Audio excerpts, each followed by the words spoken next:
Shalom sahabat Alkitab sekalian, selamat datang dalam program Bincang Alkitab, bincang santai dan interaktif yang membahas tema-tema yang selalu relevan dengan kehidupan kita sehari-hari, tentu saja dalam perspektif Alkitabiah. Dan sahabat Alkitab sekalian, kami ingin mengucapkan selamat memperingati hari kenaikan Tuhan Yesus ya pada hari ini. Dan kita akan bersama-sama juga dalam Bincang Alkitab kali ini membahas tema tentang kenaikan juga, dan judul yang diambil adalah tubuh Yesus naik menembus langit. Makna kenaikan Tuhan, memaknai kenaikan Tuhan Yesus. Nah, dan sudah hadir bersama kita Bapak Hortensius Florimon Mandaru yang akan menjadi narasumber. Selamat siang Pak Tensi. Selamat siang Bu Pendeta, selamat siang sahabat-sahabat Alkitab. Selamat bertemu lagi.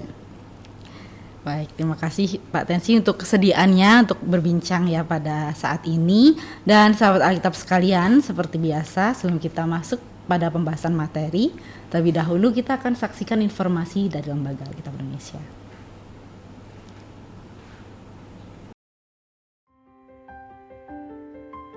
Kita hidup di era modern dengan perkembangan teknologi yang begitu pesat. Merupakan sebuah kebijaksanaan jika kita terus beradaptasi dalam melayani berbagai generasi, terutama generasi muda, sesuai dengan kebutuhan mereka. Sejalan dengan semangat tersebut, Lembaga Alkitab Indonesia mendukung pelayanan digital gereja-gereja untuk melayani umat melalui penyediaan berbagai sarana dan teknologi yang tersedia saat ini. Lembaga Alkitab Indonesia kini juga menghadirkan sebuah platform digital, yaitu Smart Bible, yang dapat membantu umat berinteraksi dengan firman Tuhan setiap hari, melalui pembacaan Alkitab secara mandiri maupun bersama dengan komunitas melalui aplikasi Memra LAI.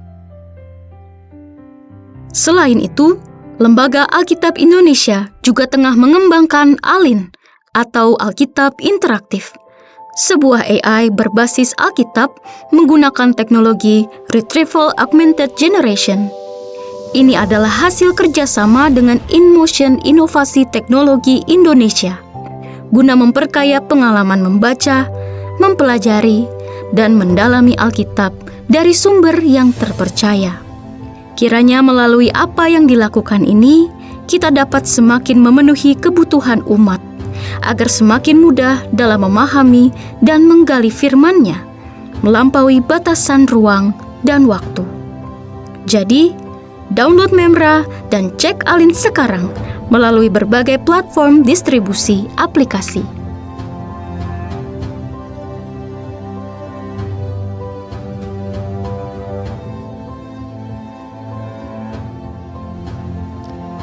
Ya, sahabat Alkitab sekalian, informasi yang baru saja Anda saksikan adalah tentang AI dari Lembaga Alkitab Indonesia, yaitu ALIN atau Alkitab Interaktif. Nah, sahabat Alkitab yang memakai Android bisa coba tuh dicari ya ALIN LAI. Nah, di situ sahabat Alkitab bisa download dan coba untuk berinteraksi, untuk bertanya beberapa hal terkait pemahaman Alkitab ya.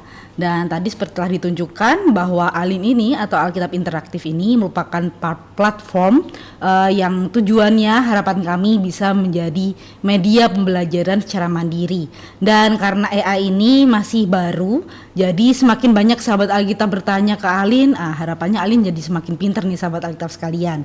Dan buat sahabat Alkitab yang ingin bertanya lebih lanjut tentang AI ALIN ini, bisa hubungi informasi atau kontak person yang tertera di layar sahabat Alkitab sekalian. Cek ALIN aja ya. Nah, sahabat Alkitab sekalian, pada hari ini kita akan membahas tentang khususnya tema tentang kenaikan ya. Karena mungkin kita sudah sekitar lebih dari 1 bulan yang lalu kita merayakan Paskah. Nah, dalam kisah-kisah di teks-teks Alkitab kita melihat bagaimana beragam perjumpaan antara Yesus dengan murid-muridnya yang selalu menampilkan tentang kehadiran Yesus itu dalam tubuh manusiawinya ya, tentang kebertubuhannya gitu. Dan akhirnya di saatnya kenaikan pun, nah gambaran akan kenaikan Tuhan Yesus ke surga ini juga seringkali memunculkan imajinasi ya, khususnya apalagi karena teks-teks yang digunakan seringkali adalah melalui kisah para rasul yang bentuknya sangat dramatis gitu kan, yang tubuhnya terangkat menembus langit, lalu ada malaikat berbicara gitu kan. Nah, kira-kira kalau kita perhatikan dengan seksama atau kita teliti lagi ya, baca-baca teks-teks yang lain yang berkaitan, nah apakah benar-benar gambarannya seperti itu gitu kan, seperti di gambar-gambar ilustrasi seperti itu. Karena kan biasanya kalau kenaikan ini selalu kan muncul cuplikan video gitu kan di ibadah, atau yang anak-anak pun kalau saya lihat di persiapan sekolah minggu buat khusus kenaikan, persiapan ibadah anak untuk kenaikan ya, bukan sekolah minggu. Nah itu aktivitasnya Pak itu ini gambar awan, lalu ada Tuhan Yesus ditarik pakai tali gitu, nanti jadi dia ini meluncur kayak roket gitu kan. Nah, itu kayak menarik sekali ya itu kan untuk menjelaskan ke anak-anak. Nah ternyata yang punya pemahaman seperti itu nggak cuma anak-anak nih, bahkan orang dewasa pun ya masih membayangkan, memvisualisasikannya seperti itu. Nah tapi kira-kira masih penting nggak sih kita meributkan apakah bentuk naiknya seperti itu atau tidak itu. Tetapi sesungguhnya apa sih makna yang ingin disampaikan melalui kenaikan Tuhan Yesus, dan khususnya juga janjinya ya kepada para murid yang membawa sukacita itu juga pada akhirnya. Nah, kita langsung dengarkan saja dari Pak Tensi langsung ya. Silakan Pak. Baik Ibu Pendeta, sahabat Alkitab sekalian, memang betul ya. Jadi narasi itu kuat ya. Kalau sesuatu itu disampaikan dalam bentuk cerita lebih mudah diingat ya. Apalagi ada visualisasi dan lain sebagainya.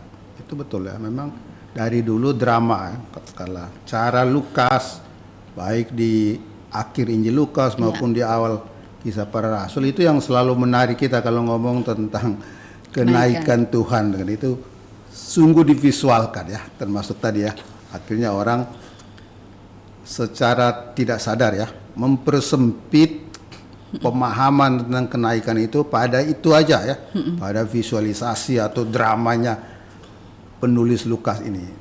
Nah, yang kita mau ingin lihat bersama hari ini adalah melihat beberapa teks ya, kekayaan cara jemaat awal itu mengungkapkan suatu yang sebenarnya udah di luar ya ruang dan waktu ya. Nah, katakanlah yang benar-benar yang bisa diamati ya sampai dia wafat ya. Kubur kosong masih bisa diamati, tapi bagaimana Yesus setelah dia wafat itu sudah tidak bisa visualkan sebenarnya ya. Jadi banyak sekali upaya dari para penulis Perjanjian Baru untuk memperlihatkan bahwa Yesus itu tetap hidup ya, tetap ada ya. Dia meskipun secara fisik sudah tidak hadir, tapi ada kehadirannya ya. Dan banyak sekali konsep yang katakanlah dipakai ya. Yang paling umum tentu kebangkitan ya. Bisa juga dengan konsep dia ditinggikan, diagungkan ya. Atau yang kita mau kupas secara khusus hari ini ya, bahwa dia itu diangkat ya. Diangkat atau dinaikkan, ditinggikan, itu yang kita sebut kenaikan Tuhan. Nah, tentu ini bukan hal yang baru ya. Ibu Pendeta ingat beberapa tokoh PL yang juga diangkat tanpa katakanlah tanpa kematian. Masih ingat dua tokoh Ya, seperti Elia, Nabi Elia tiba-tiba masih ngomong dengan Elisa udah diangkut dengan kereta ya dan api. Lalu yang Henok itu nggak dikatakan dia mati, tapi dia tiba-tiba berhenti ada ya, tiba-tiba dia diambil oleh Tuhan karena hidupnya terpuji. Itu dua tokoh yang sering menjadi contoh atau dikatakan tidak mengalami kematian tetapi diambil langsung oleh Tuhan. Dalam tradisi Yahudi selanjutnya tokoh-tokoh lain juga diambil atau diangkat ya, bahkan Musa. Kita tahu Musa memang wafat, tapi karena kuburnya nggak diketahui, ada keyakinan dia juga diangkat. Ezra, Baruk itu dalam tradisi Yahudi dianggap tokoh-tokoh yang diangkat atau diambil dari bumi ya. Tentu karena apa? Karena hidup mereka tidak tercela. Itu dari tradisi PL. Nanti kita lihat bahwa juga dalam dunia Yunani Romawi ada juga ada keyakinan raja, pahlawan, kaisar, filsuf itu langsung ya waktu wafat bergabung dengan dewa-dewa atau dianggap dewa ya. Nah, nanti kita lihat, jadi ada katakanlah pola-pola yang ada baik di PL, di tradisi Yahudi maupun di katakanlah konteks Yunani Romawi ya. Nah, kita lihat bagaimana teks-teks lain ya, kita lupakan dulu ya, atau parkir dulu lah ya kisah rasul-rasul dari Injil Lukas. Kita lihat teks-teks yang lain dalam PB yang sebenarnya jauh lebih tua dari segi usia. Cara mereka ngomong tentang status Yesus setelah wafat itu seperti apa. Jadi tadi keadaan yang paling tua sebenarnya 1 Tesalonika ya, itu dia mengandaikan aja Yesus sudah mulia di surga, tanpa ngomong tentang dia bangkit atau dia diangkat, tapi dia langsung ngomong dia sudah di surga. Misalnya 1 Tesalonika pasal 1 ayat 10 ya, dikatakan di situ untuk menantikan kedatangan anaknya dari surga yang telah dibangkitkan dari orang mati. Jadi dia asumsi aja dia sudah mulia di surga. Atau di 1 Tesalonika 4 ayat 16 dia penulisnya hanya bilang Tuhan sendiri akan turun dari surga. Bagaimana dia sampai di sana nggak dikatakan dalam surat-surat awal ini. Lalu mulai beberapa tulisan Paulus selanjutnya mulai pakai kata kerja atau keadaan. Dia dimuliakan, dia diangkat, ya, dia ditinggikan. Jadi secara minimalis sekali mereka ngomong tanpa merinci bagaimana persisnya cara dia diangkat ya. Seperti yang kita biasa baca di Lukas ya. Coba kita lihat teksnya, misalnya Filipi pasal 2 ayat 8 sampai 11. Ini kidung atau nyanyian himne kristologis yang terkenal ya. Filipi pasal 2 ayat 8 sampai 11 ya. Saya bacakan ya. Ya. Filipi 2 8 sampai 11. Ia telah merendahkan dirinya dan taat sampai mati, bahkan sampai mati di kayu salib. Itulah sebabnya Allah sangat meninggikan dia dan mengaruniakan kepadanya nama di atas segala nama, supaya dalam nama Yesus bertekuk lutut segala yang ada di langit, di atas bumi, dan di bawah bumi. Dan segala lidah mengaku Yesus Kristus adalah Tuhan bagi kemuliaan Allah Bapa. Ya, jadi dia disinggung ini kan kematian ya, mati di salib, disinggung. Betul? Lalu dikatakan ia diangkat setinggi-tingginya oleh Allah. Ya. Tetapi berarti ada yang dia loncat. Setelah wafat di salib, penguburannya tidak disinggung, ya. Kebangkitannya tidak disinggung. Jadi dia disalib, langsung Allah mengangkat dia setinggi-tingginya. Jadi ada orang bilang tahap yang diloncati ya. Jadi ada yang biasa kita tahu sudah salib, dia dikuburkan, baru bangkit, baru diangkat. Itu nanti cara Lukas ya. Tapi di teks-teks awal seperti ini, mereka kadang-kadang ada yang mengaitkan dengan kebangkitan, ada yang langsung aja setelah mati di salib Allah mengangkat dia setinggi-tingginya. Bagaimana dia diangkat nggak dikatakan, ya. Jadi, tapi dia diberi gelar, ya, nama yang melebihi segala nama, ya, nama Tuhan. Jadi ini teks yang menarik ya, bahwa mereka bisa ngomong secara bertukar ya, pengangkatan, peninggian tanpa kebangkitan, kadang-kadang kebangkitan tanpa kenaikan, ya, seperti di 1 Korintus 15 ya. Dia ngomong semua tahap tapi kenaikannya nggak ada. Jadi saling bertukar ya, ada yang mengaitkan dengan kebangkitan, ada yang tidak. Atau 1 Timotius pasal 3 ayat 16 ya. 1 Timotius pasal 3 ayat 16 itu juga dari surat Paulus ya, jadi teks-teks yang jelas lebih tua dari teks Lukas ya, kisah para rasul dan Injil Lukas ya. 1 Timotius pasal 3 ayat 16. Pasal 3 ayat 16. Sesungguhnya agunglah rahasia kesalehan kita. Dia yang telah dinyatakan dalam rupa manusia, dibenarkan dalam roh, dan dilihat malaikat-malaikat, diberitakan di antara bangsa-bangsa, yang dipercayai di dalam dunia diangkat dalam kemuliaan. Ya, di sini juga diakhiri diangkat dalam kemuliaan. Ya, sebenarnya analambano artinya dibawa naik, ya, dibawa ke atas. Ya. Maksudnya ini kata-kata yang mengatakan dia akan dimahkotai sebagai raja. Tapi yang menarik di sini semua tahap dalam hidup Yesus itu disinggung, ya, dinyatakan dalam rupa manusia. Ini kan tahap inkarnasinya, ya.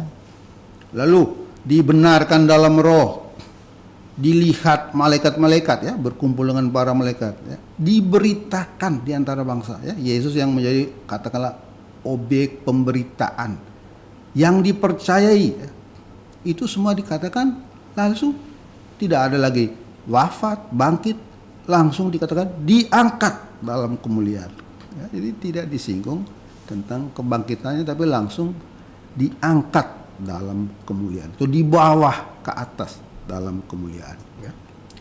Nah ini Yohanes yang paling banyak, ya. Yohanes kalau ngomong tentang penyalipan dia biasanya pakai istilah peninggian, ya, sama seperti Musa meninggikan ular di padang gurun, demikian juga anak manusia harus ditinggikan, ya. Juga apabila aku ditinggikan di bumi, aku akan menarik semua. Jadi bahasa-bahasa Yohanes yang mengatakan salib itulah saat dia mulai ditinggikan, ya. Jadi dia tidak omong tentang penderitaan tapi pemulihan, peninggian di salib. Nah, dia tidak ngomong tentang kebangkitan, ya. Langsung di salib itu ada katakanlah kenaikannya, ya, pemuliaannya, ya, tanpa kebangkitan, minimal di dua teks itu, ya.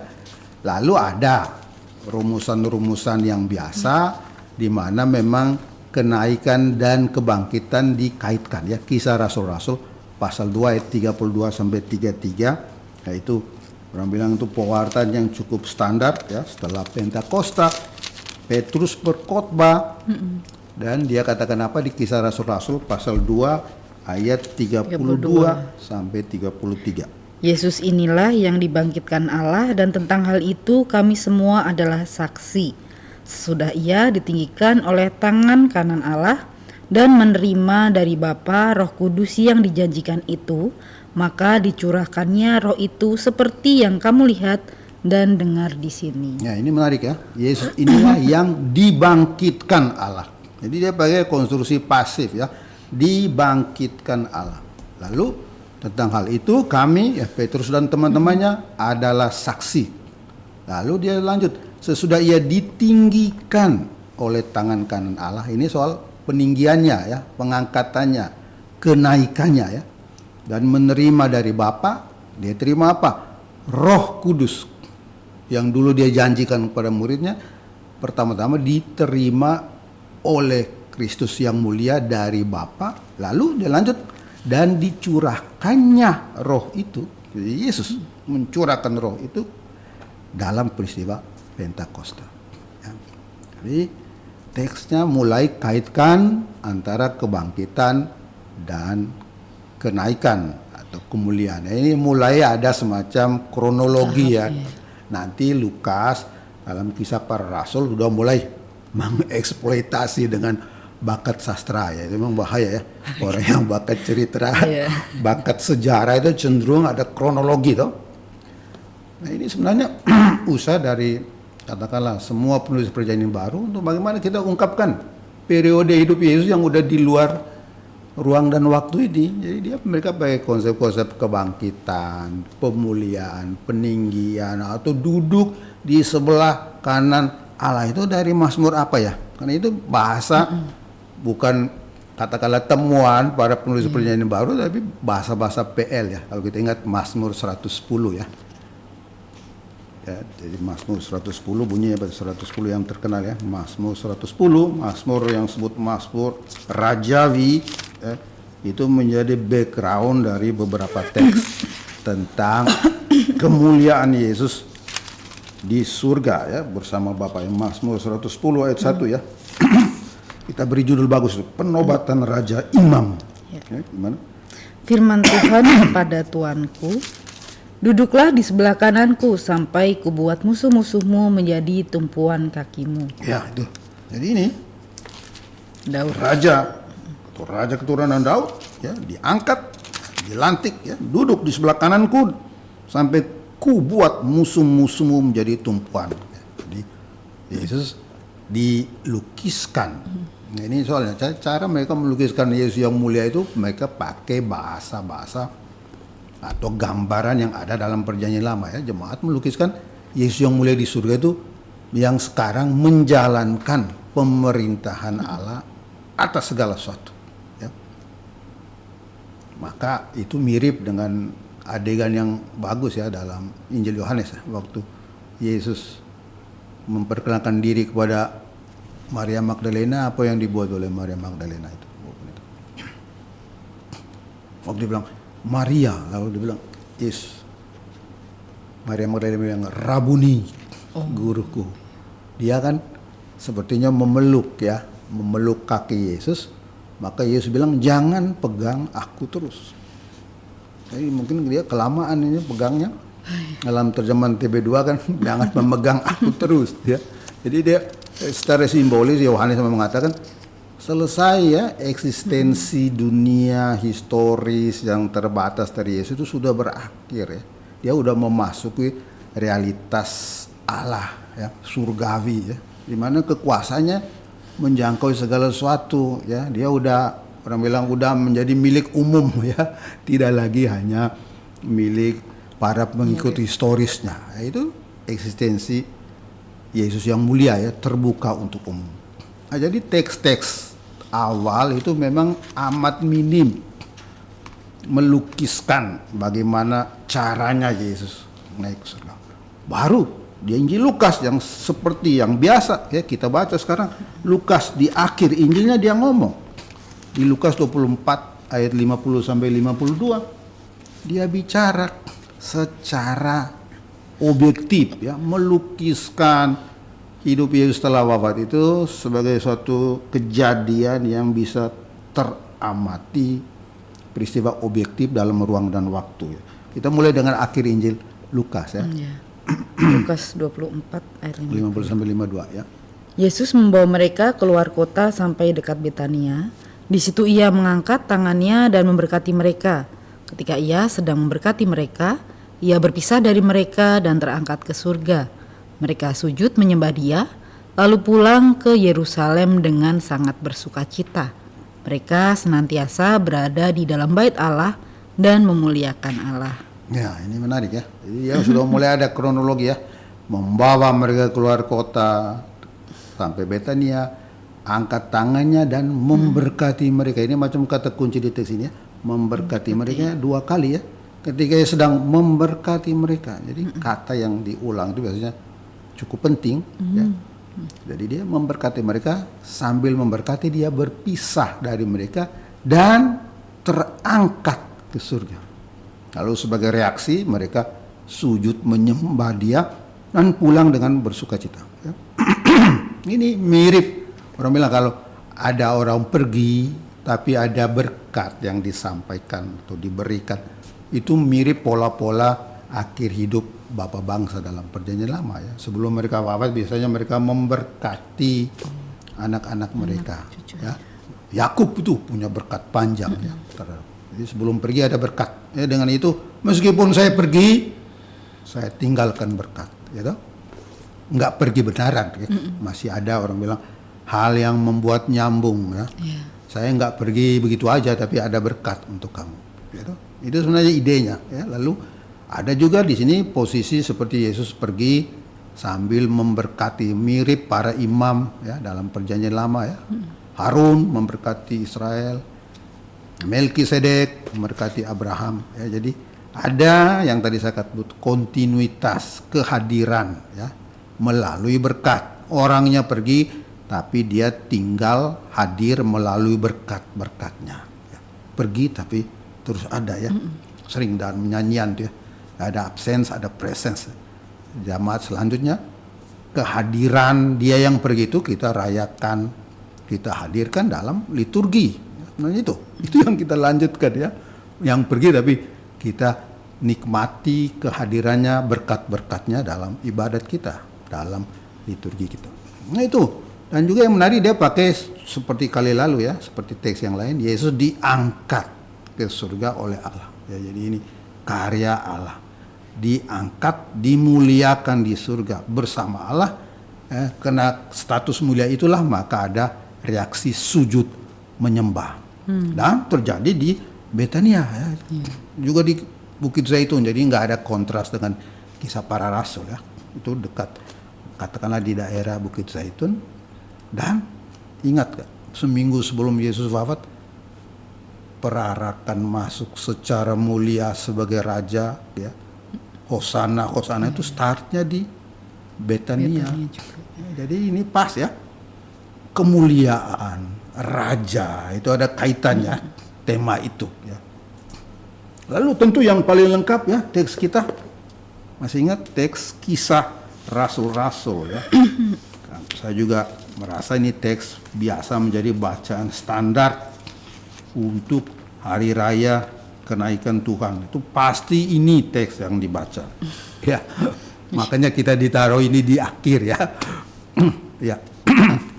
Kisah Rasul-Rasul pasal 1 ayat 10 sampai 11. 10 sampai 11.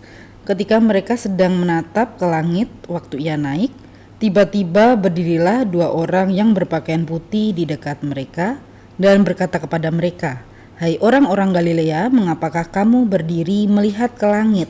Yesus ini yang diangkat ke surga meninggalkan kamu akan datang kembali dengan cara yang sama seperti kamu melihat dia naik ke surga."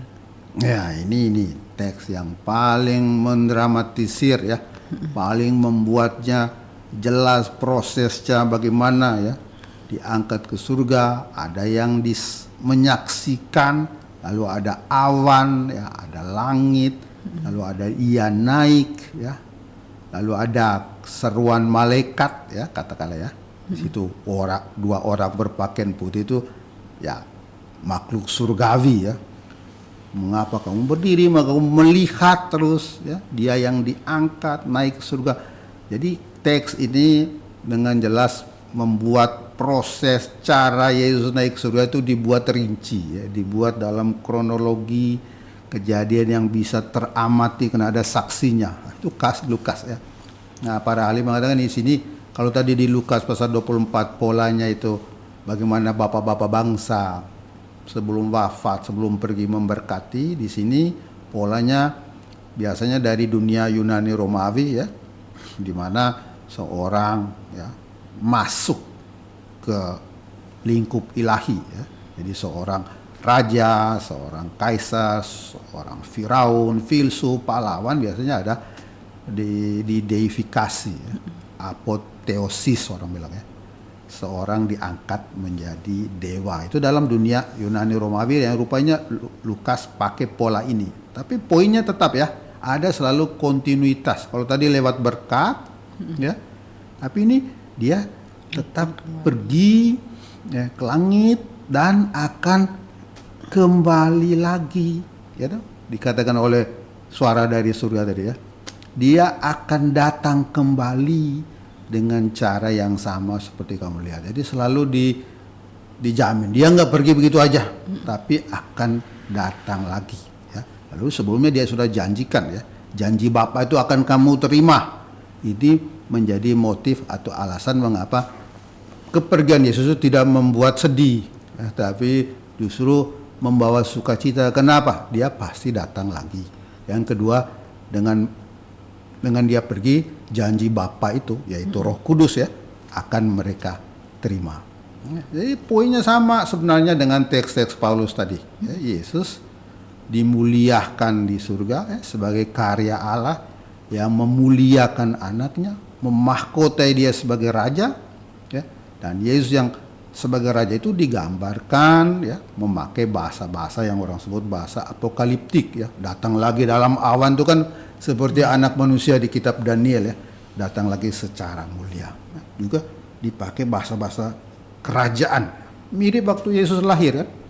Yesus lahir itu juga ada, hari ini terlahir juru selamat, Mesias Tuhan. Lalu di pasal 1 Yesus disebut anak Allah sekaligus diberikan tahta Daud. Dia menjadi raja selama-lamanya. Kerajaannya tidak ada berkesudahan. Jadi di awal waktu Yesus lahir ada tema-tema mulia kerajaan, di akhir waktu dia berangkat, waktu dia pergi juga tema-tema yang sama itu muncul. Ini sama aja poinnya ya, Yesus itu mulia. Hanya Lukas membuatnya lebih konkret ya. Tapi problem ini 40 hari ya.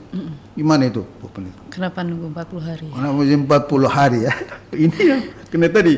Dia suka ini dibuat kronologi, gitu. Ada ruang dan waktu, maka dia pakai katakanlah kurun waktu yang biasa dalam perjanjian lama dalam Alkitab untuk menunjukkan periode yang lama, periode yang utuh, yang bulat ya 40. Untuk apa? Karena mereka harus dilengkapi.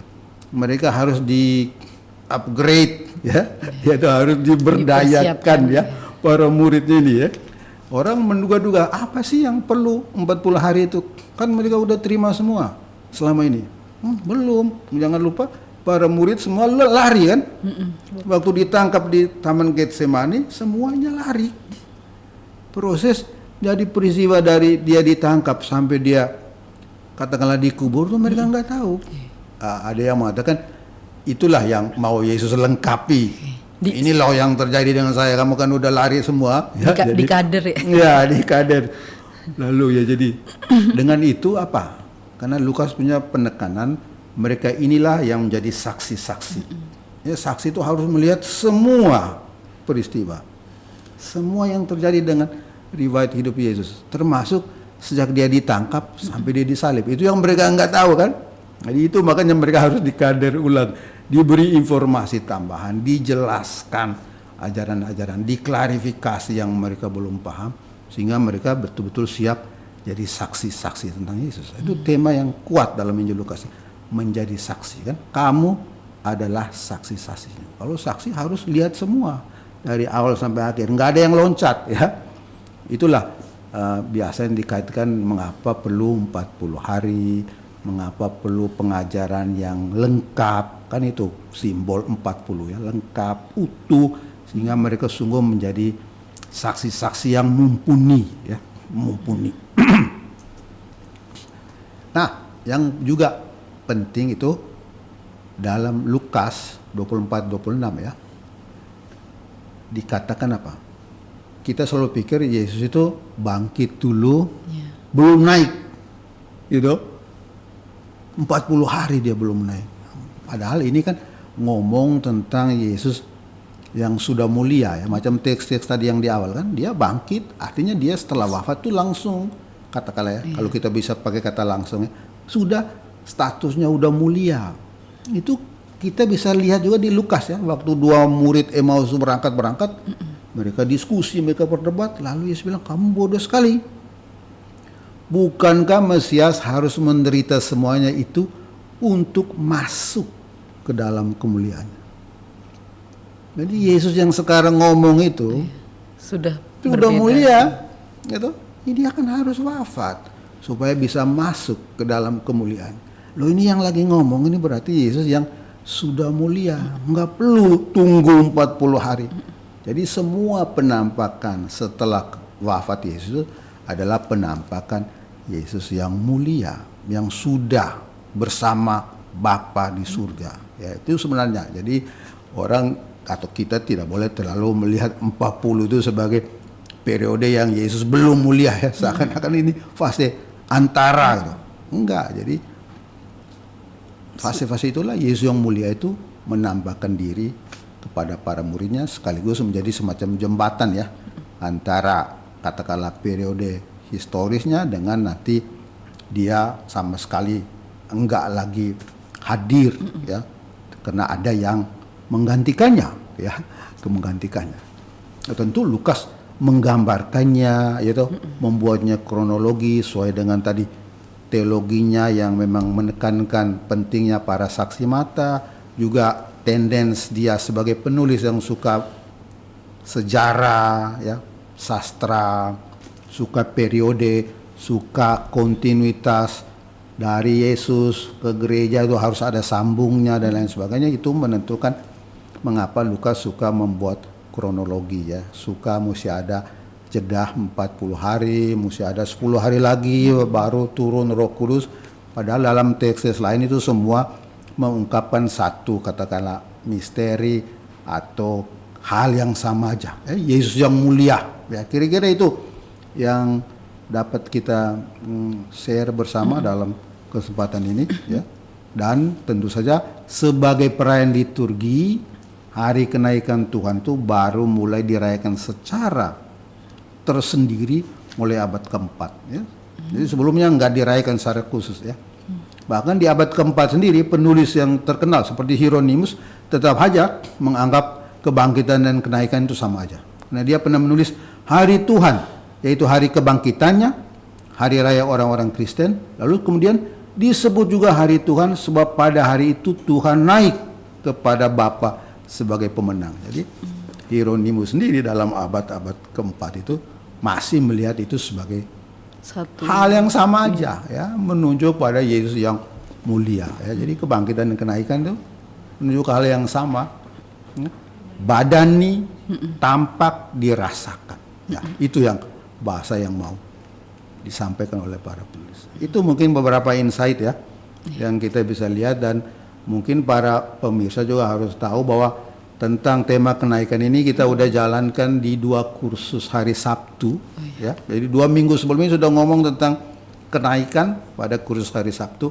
Jadi anggap bincang Alkitab ini untuk melengkapi apa yang LAI sudah sampaikan, ya. Kira-kira itu, Bu Pendeta. Oke, terima kasih Pak Tensi, ya sahabat Alkitab sekalian, ya tadi juga buat sahabat Alkitab sekalian sudah disampaikan nih kalau 2 Sabtu berarti Sabtu tanggal 17 dan 24, ya. Ya, Sudah ya. bahas tentang kenaikan juga, ya. Bisa tanggal lihat, 17 Mei dan 24 Mei.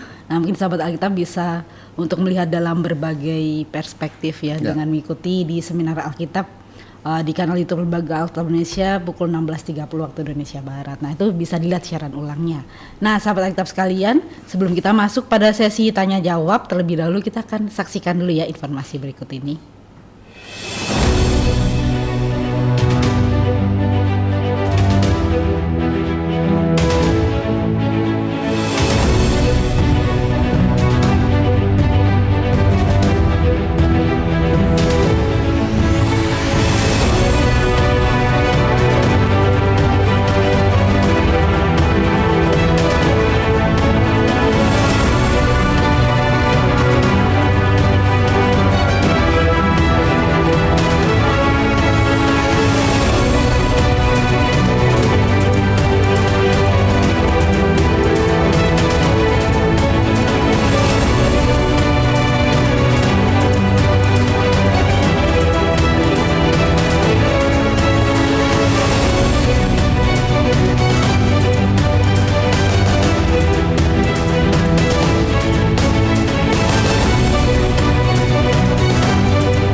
Sahabat Alkitab sekalian, berikut informasi dari program Lembaga Alkitab Indonesia. Nah, sahabat Alkitab sekalian, kita akan masuk, ya, sebentar lagi dalam tanya jawab untuk tema kita hari ini, memperingati tentang kenaikan Tuhan Yesus Kristus. Nah, sudah ada pertanyaan yang masuk, saya langsung membacakan, ya Pak. Ya, pertanyaan pertama, Yesus naik ke surga dan duduk di sebelah kanan Allah Bapa. Nah, apakah di surga Allah Tritunggal akan ada pada wujud mereka masing-masing, ataukah hanya satu saja? Nah, Itu mungkin pertanyaan pertama, Pak. Apakah surga Allah Tritunggal akan ada ya, wujud masing-masing. Tentu ini pertanyaan khas bahasa dogma ya, di mana sudah dirumuskan katakanlah satu Allah tiga pribadi.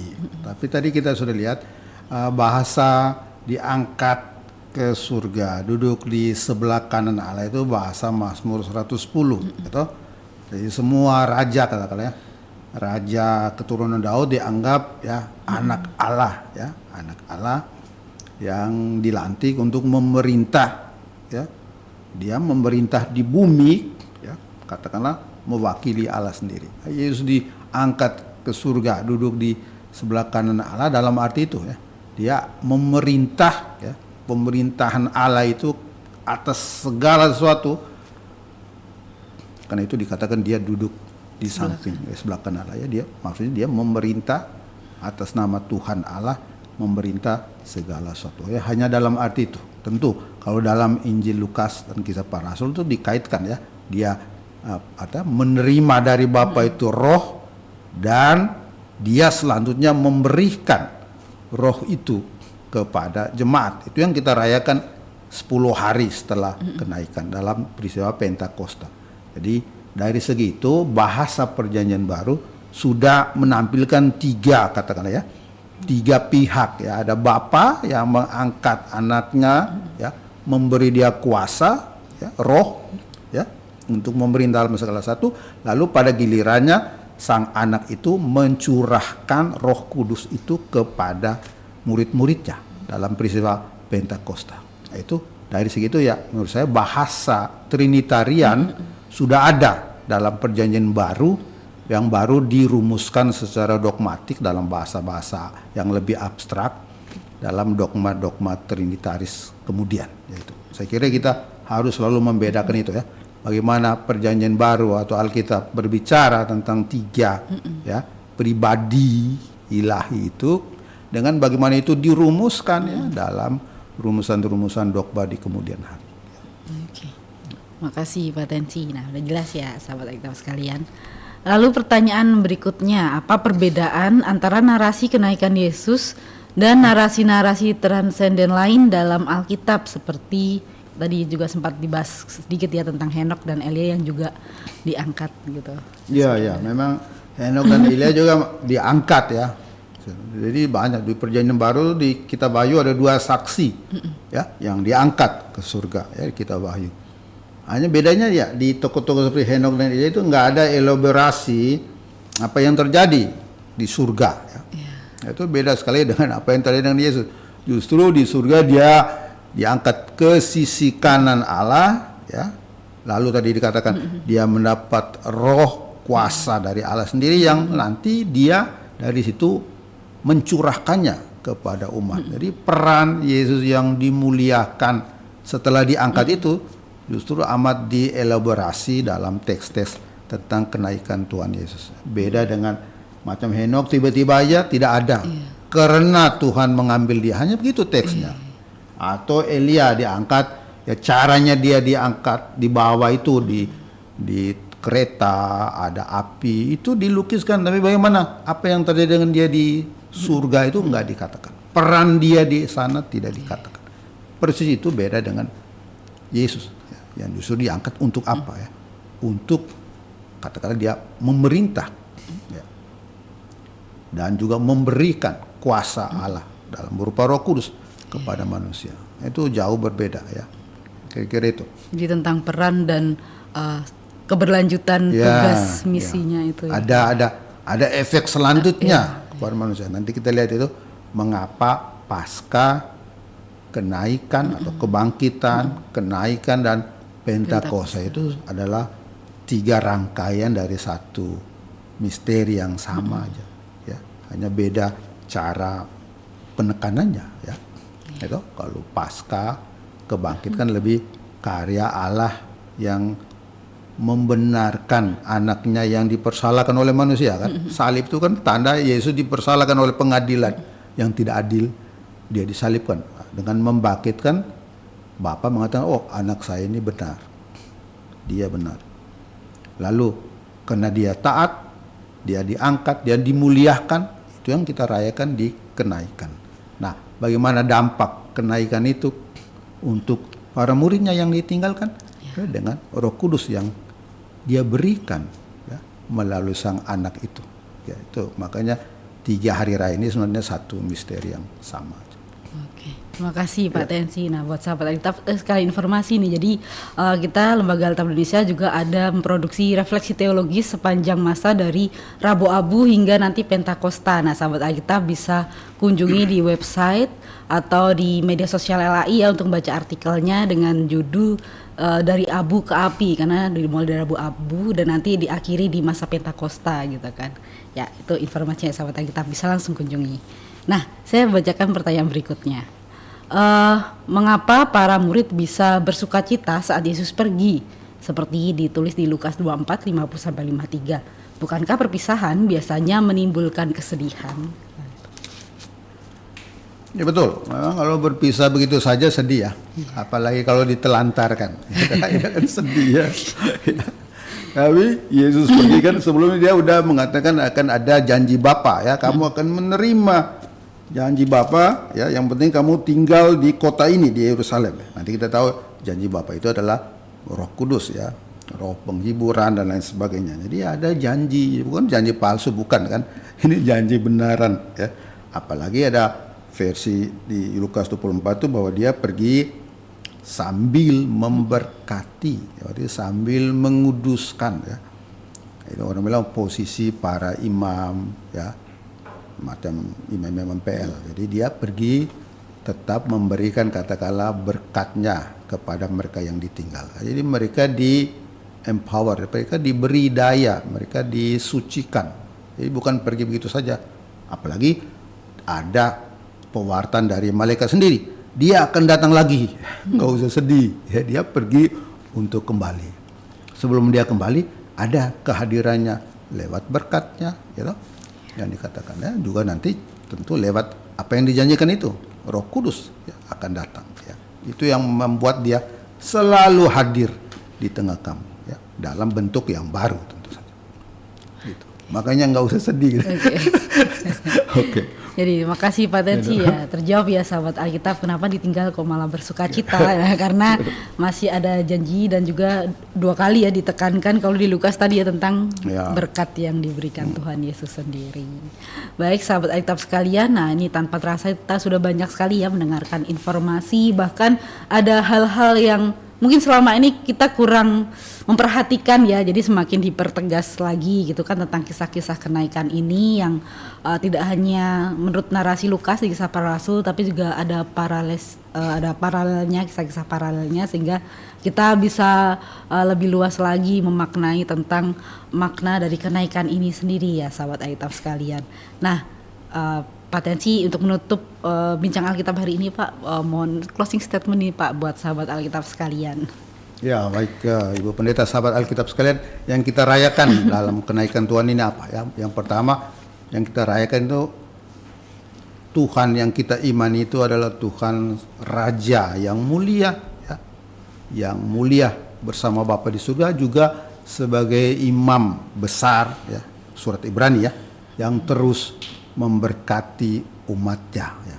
Tentu dia akan, karena itu dia selalu hadir ya. Tadi dia katakan aku hadir lewat janji Bapa, berarti lewat Roh Kudus yang akan dia berikan saat Pentakosta, dan juga dalam Lukas 24 ya, karena itu meneruskan Emmaus ya, berarti dia juga hadir saat pemecahan roti ya. Itu saya kira hal yang harus kita membuat kita tetap bersukacita, karena yang kita imani itu bukan seorang tokoh historis masa lampau, tapi Tuhan yang sekarang meraja, yang menjadi imam besar kita di surga, dan dengan itu dia menjamin berkatnya, menjamin penyertaannya sampai dia datang lagi nanti ya, sebagaimana tadi dikatakan. Itu alasan kita untuk bersyukur ya, tentang Tuhan kita dan juga tentang penyertaannya sampai akhir zaman. Kira-kira itu. Baik, terima kasih banyak Pak Tensi dan juga sahabat Alkitab sekalian yang mengikuti. Dan sebagai informasi untuk sahabat Alkitab yang baru saja bergabung dalam Bincang Alkitab, sahabat Alkitab bisa menyaksikan tema-tema menarik lainnya. Kunjungi saja ya Bincang Alkitab Lembaga Alkitab Indonesia hanya di kanal YouTube Lembaga Alkitab Indonesia. Dan bagi sahabat Alkitab yang terberkati hari ini karena kita belajar bersama, boleh loh untuk subscribe channel YouTube-nya supaya tidak ketinggalan informasi menarik lainnya, dan juga membagikan ke teman, keluarga atau kerabat supaya kita bisa terus belajar bersama untuk dapat memahami setiap kisah-kisah yang berkesan dan juga inspiratif dalam Alkitab. Dan sahabat Alkitab sekalian, nah ini kami ada informasi nih buat sahabat Alkitab yang ingin mendukung pelayanan Lembaga Alkitab Indonesia. Nah, sahabat Alkitab bisa dengan scan barcode yang tertera di layar ya sahabat Alkitab sekalian. Nah, jangan lupa gunakan kode unik 67 ya pada akhir nominal. Nah, ini untuk pelayanan Lembaga Alkitab Indonesia yang seperti mungkin sahabat Alkitab sudah mengetahui atau bahkan sudah sering membantu juga ya dalam donasi atau pelayanan secara langsung ya tenaga. Nah, ada banyak sekali pelayanan LAI dari Satu Dalam Kasih misalnya berbagi Alkitab untuk sahabat di pelosok, ada juga pembaca baru Alkitab dan juga program-program menarik lainnya. Dan akhir kata, terima kasih telah mengikuti program Bincang Alkitab. Sampai jumpa di pertemuan berikutnya, nantikan terus tema-tema menarik lainnya. Salam Alkitab untuk kita semua.